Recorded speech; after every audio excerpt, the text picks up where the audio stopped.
Welcome everybody, we are back at Nakano, and I was previously asked how to go from Nakano station to the Broadway to visit the watch stores. So here we go, we are going to do a full walkthrough today. This is the north exit here from Nakano station. The Broadway is right ahead and we will leave the gate over here and just cross quickly through this area that is actually, see, now we have a ceiling here, so even though it's raining pretty badly today, then we can stay dry all the way until we reach the Broadway over here, and then we're going straight and then visit the first stores. And what we have on the right hand side is the first option, which is called Active Gears. And same goes as in Shinjuku, you can't really film inside the store, but they do have some interesting inventory, probably more on the higher end side. I can see some Patek, and also I think, yeah, most of it is Patek Philippe and also Rolex, but a little bit of Cartier in the back. Let's go on and see what we got next. The next one is here on our right hand side.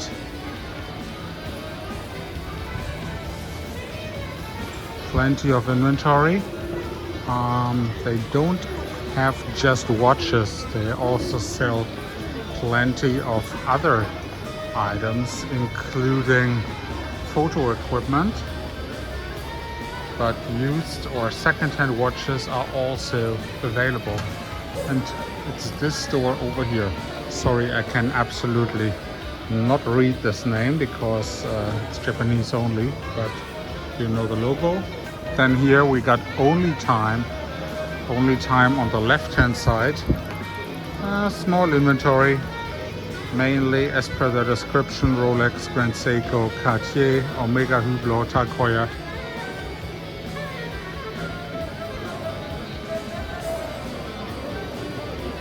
Yeah, small inventory, small but nice shop. I wouldn't expect to find many of the real sought after models there, but sometimes even in these smaller shops you can find a little gem. And we continue. Next one up to our right hand side is Billion Watch in Saya, and plenty of inventory here. The gentleman, the salesperson, is just coming out. Couple Rolex. Prices seem fair, pretty much in line with what things cost these days here in Tokyo. Here we got Swiss Watch, closed at the moment.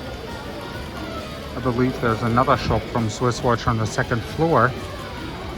And let's see what else we got. I can already see that some of the stores that were previously here have closed down and moved the location from the ground to one of the upper floors. But yeah, let's see. We got plenty of more to go. Here we have the watch company. The watch company has really dropped a lot of inventory in the last couple of years, or at least in the last 2 years, because they used to have everything under the sun, especially in terms of Rolex. Nowadays, they almost have no Rolex whatsoever anymore. They have some Grand Seiko, they have Omega, Seiko watches, Tissot, but yeah, plenty of items and products other than Rolex, and not even Patek Philippe. I haven't really seen a lot of high-end watches here at the TWC at all in the last 18 months. So not exactly sure what has been going on with that shop. I have tried to ask, but nobody was really forthcoming why their inventory has dropped so much. So we go on and have a look at the next store. Now we are inside the second partition of the Broadway, and here we have Daikokuya watch. There are a couple more interesting sales options here. Plenty of Hulk and Kermit. Regular Sea Dwellers, as well as Yachtmasters. A root beer. Batman. The prices are high, I have to say. Even though with the weak yen, here we got a panda for 4,800,000 yen. New arrival.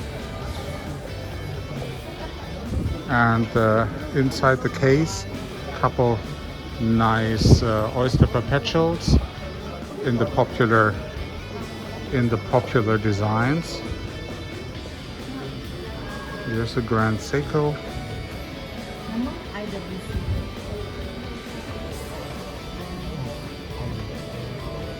JLC.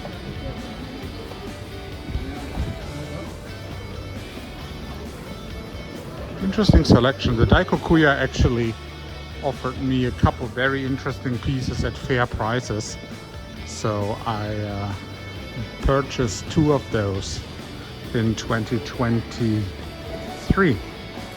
Now 2024, there is a little bit more traffic, especially with visitors from China who are interested in watches. Then here we got a rich time. Lots of Grand Seikos.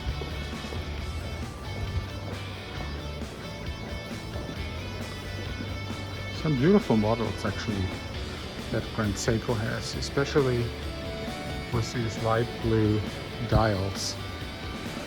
But Rich Time only seems to be dealing in Grand Seiko. Then here we got Time Walker. And Time Walker, aside from a couple Rolex that I can see here from the outside, also seems to specialize in luggage of various designers, including Supreme and Louis Vuitton. And interestingly, they also sell boxes. A small one for 35,000 yen and a little bigger one for 32,000 yen. And I'm not exactly sure which models are in the little bigger box, probably a Daytona or something, or maybe precious metal ones, because mine always came in the small box. But yeah, plenty of Rolex inventory. As we can see from the outside, there's also, I can see a Patek Philippe box. So yeah, that was Time Walker. And now we will have a slight look around the corner, and if there is nothing else, then we will go upstairs. Actually, there are 2 more. Brand reuse. This seems to be some sort of like a store that buys your watches. I don't know if they can actually sell you something as well. It seems to be kind of like a pawn shop, or like a place where you can actually sell your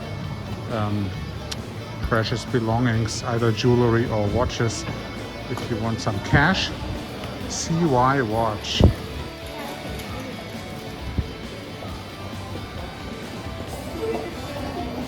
Some Omega, and also you can see some like 1 Rolex and 2 Audemars Piguet. And that is the end of the lower floor, floor number 2 here at Nakano Broadway. And now we're going upstairs to number 3. All right, we're on the 3rd floor here at Nakano Broadway, and here we got the big brands, the big boys of the watch business in Tokyo, Japan. This is a particular favorite of mine. They have a lot of inventory. Tag Heuer, like this huge wall here on the other side is exclusively Rolex. It's all full of Rolex watches. Here are some nice Grand Seiko and Seiko models. Then there are also Rolex in the middle part of the display case. This section of the store is higher end for Patek Philippe. And here once again, the big name of every single place we have visited so far, the Watchnian. And they also have a foothold here at the Nakano Broadway, Watch at Debris, Rolex complete. I'm not sure if this is factory. Must be factory, but Patek Philippe.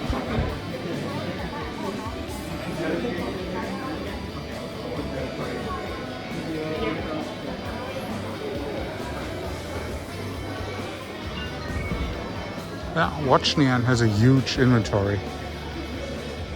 But of course, because they are the largest distributor nowadays here in the city, they can pretty much command the prices.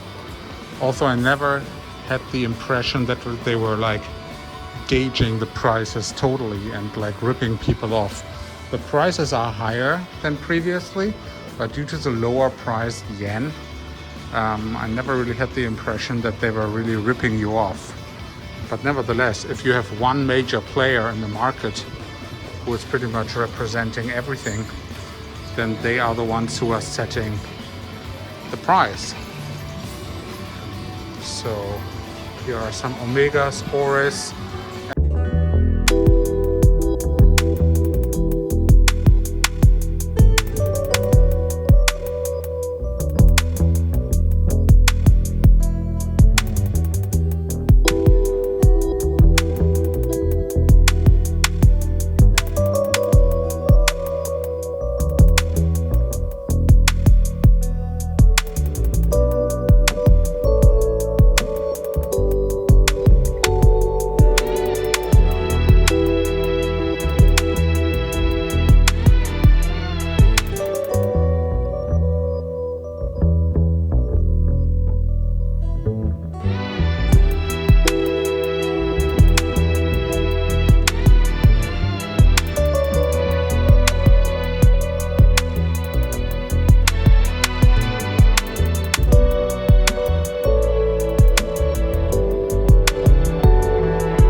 expensive it would be to fix something if down the road there is some issue.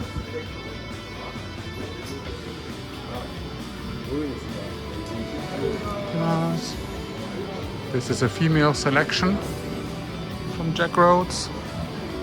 There's also jewelry and handbags, various Hermes items. Here's the consultation room, what I mentioned before.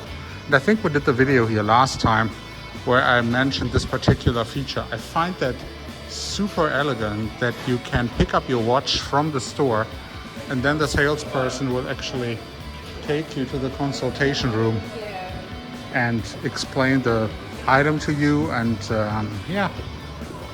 complete the sales purchase. Here's a gentleman who buys something and he's doing the tax refund as they speak.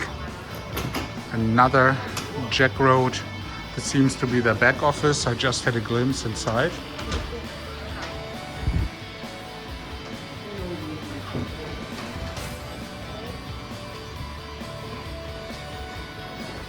Omega Speedmaster, universal value. I'm not sure how much that was. Actually, that was a very famous Twitch streamer that just passed us. But yeah, I'm doing my own video right now, even though it's really insignificant compared to this guy. And here we got Time Zone. So Time Zone is a super famous brand that used to be downstairs. Lots of inventory. Omega and also Rolex. They offered me a very nicely priced Explorer 1 and Explorer 2 last time I was here. And now we're back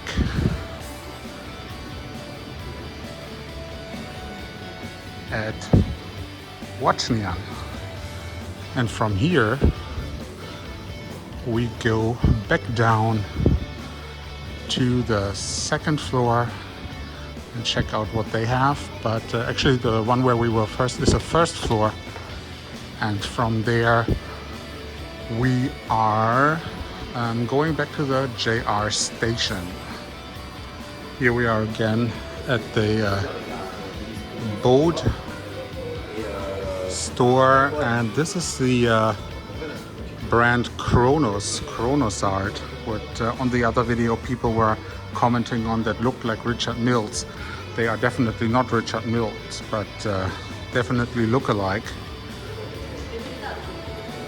And that is with a purpose, of course. Michael Bode. Yeah, I'm not sure about these watches in terms of what they have as far as both the dial. I don't know, is that crystal? I wonder. This is definitely not crystal, but yeah, Kronos art. I have heard that before, but I'm not exactly sure in what context. I think it was in some video of a rather well-known personality who talked about these watches. Here is another store. 7 hours, I mentioned that before.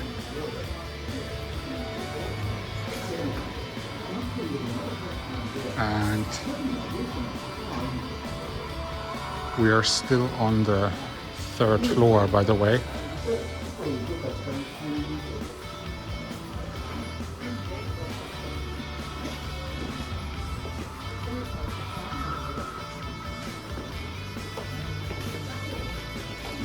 This one was closed last time we were here. Just a small dealer, privately owned Samurai Joy. Nothing major, you know, just a small selection of watches, looked more vintage. And here's Quark Lab, Belmond, AP, Vacheron Constantin, Omega, Oh wow, a Breguet.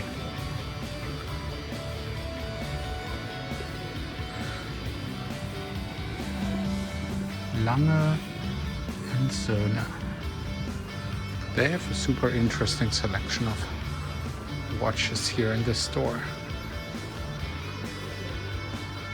Yeah, see? Quark is bigger in other locations than here. I remember Quark, I think Austin Daniels had them frequently on his channel, and they were also pretty anal about filming. And at the same time, I think he was in Fukuoka or somewhere in Osaka. Wow, vintage Rolexes. Also,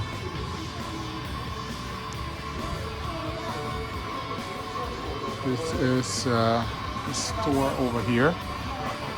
They have the boxes accessible to the outside. In the US, this is something, or even in Europe, that could never fly. Like, these things would be gone so fast, but in Japan, it just doesn't happen. So you could leave them out here overnight and they would still be here tomorrow.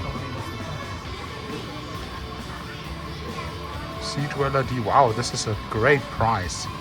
1.7 million yen for the deep sea, never used, 2012 model. That's amazing, actually. Wow.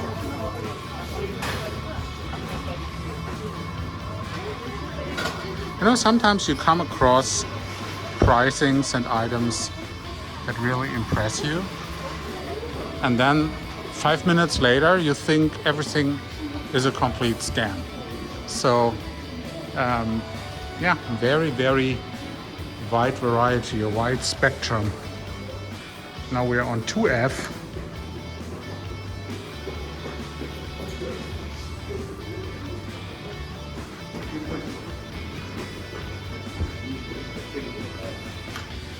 And I believe we have briefly looked here before. Last time I was here, and we didn't find something back then. And yeah, I remember this. So there was really no reason to walk around here repeatedly, because these stores, yeah, this was a store that was here on 2F, Hakindo. This was upstairs. So there was only 1 or 2 stores here last time, and those were closed. So the 3rd floor and the 1st floor here at Nakano Broadway are definitely those that are most interesting if you're a watch lover, and you will find everything you need. All you need is your credit card and your passport. And if you're like a little otaku, you can also get all kinds of toys and other interesting things here at Nakano. So all the watches that you find here, you are eligible as a foreign visitor to receive your tax back. And also then there's another fire kits. Interesting selection. And Master watch. Some of these shops seem to be awfully quiet. I mean, now it's 4 o'clock in the afternoon. Maybe there's just not much business at this time of the day. But yeah, I understand sometimes it's better to take your break time during a period where you know you're not going to sell much anyway. And here we come back to Daikokuya. And this ends our Nakano Broadway video this time. I hope you had fun. This time we were able to see a few more watches and pricings. I still can't get over this Hulk for 3.58 million yen. And especially the Yachtmaster. This used to be a favorite watch of mine. And it also used to be a lot cheaper in the past. But as we always say, You snooze, you lose. So I hope you have fun here at Nakano Broadway when you come. As I said, bring your passport for the tax refund and your credit card, and let's go.